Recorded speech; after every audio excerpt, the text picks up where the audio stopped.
Thanks for watching. I'm Margot Kinberg, and this is In the Spotlight, a closer look at a crime fiction novel. This past weekend, the Niall Marshall Awards for New Zealand's Best Crime Fiction were presented, so it seems only right to start this feature with a look at this year's winner of the Niall Marshall Award for Best Crime Novel. Sprigs by Brannavan Gnanalingam. Sprigs begins as the first 15 rugby team of St. Luke's College is getting ready for an important final rugby match with one of their rivals. There's a lot of practice, a lot of effort, and tempers and nerves are getting high as everyone gets ready. We also meet a young woman, Priya Gainan, who is from a Sri Lankan family and who attends St. Simeon's College in the same town. Everyone, including the girls of St. Simeon's, knows about this rugby match, and they decide to attend. After the match on Saturday, several of the boys have a party to celebrate the end of the year, and Priya finds herself invited to this party through some friends of hers.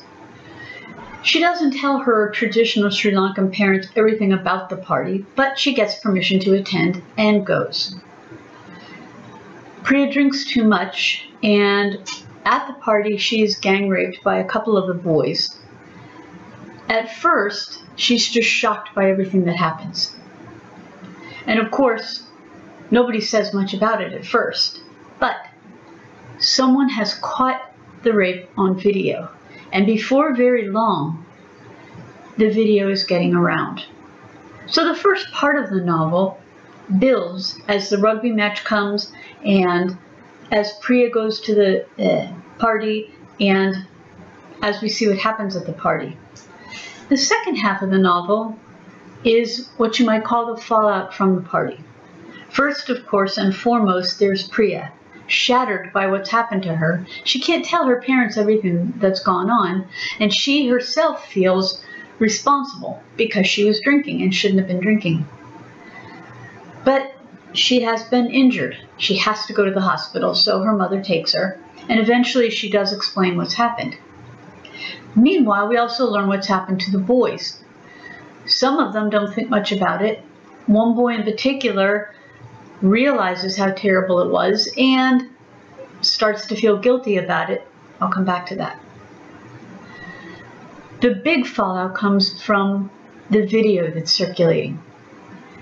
One of the teachers sees that video, and the truth about what happened starts to come out. This causes a lot of problems for St. Luke's because, of course, it's an exclusive school. It's a special school for privileged young men, and anything that would tarnish its reputation is a big problem.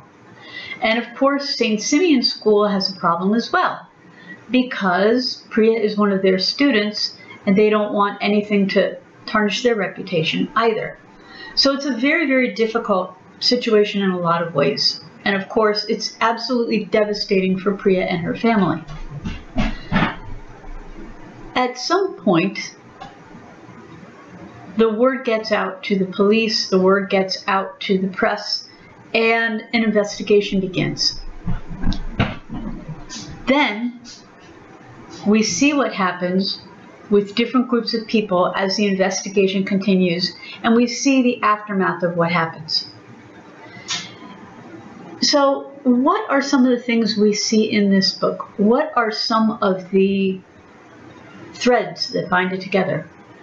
One of them is, of course, the terrible effect of rape on a young woman and on her family and on other people as well. We can't minimize that, and it's not minimized in the book. In fact, this is a very difficult book to read in that sense. If you prefer books that, for example, don't have much in the way of cursing or don't do much in the way of violence, you might want to know that. But it is one of the important points in the book is what happens.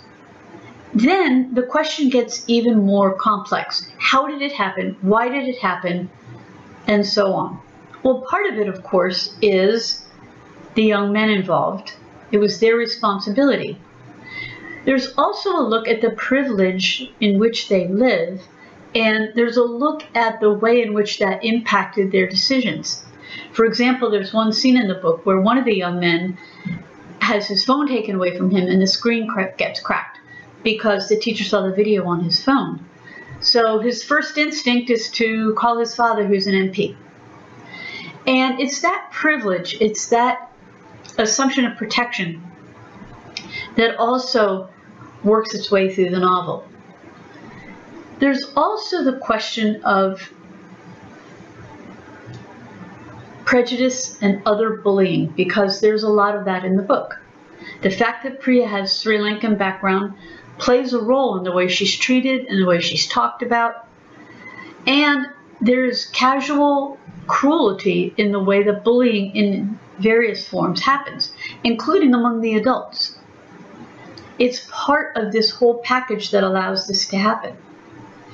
And there's also the question, the issue of what happens after something like this. Well, Priya has never felt less empowered, of course. She wants to recoup her sense of self, but on the one hand, she's hampered by what's happened and by all the gossip about her and all the horrible things that are said. On the other hand, she's also hampered because the activist movement, it's sometimes called the Me Too movement, in a way wants to co-opt her story and make it theirs instead of her own. And that's a problem as well.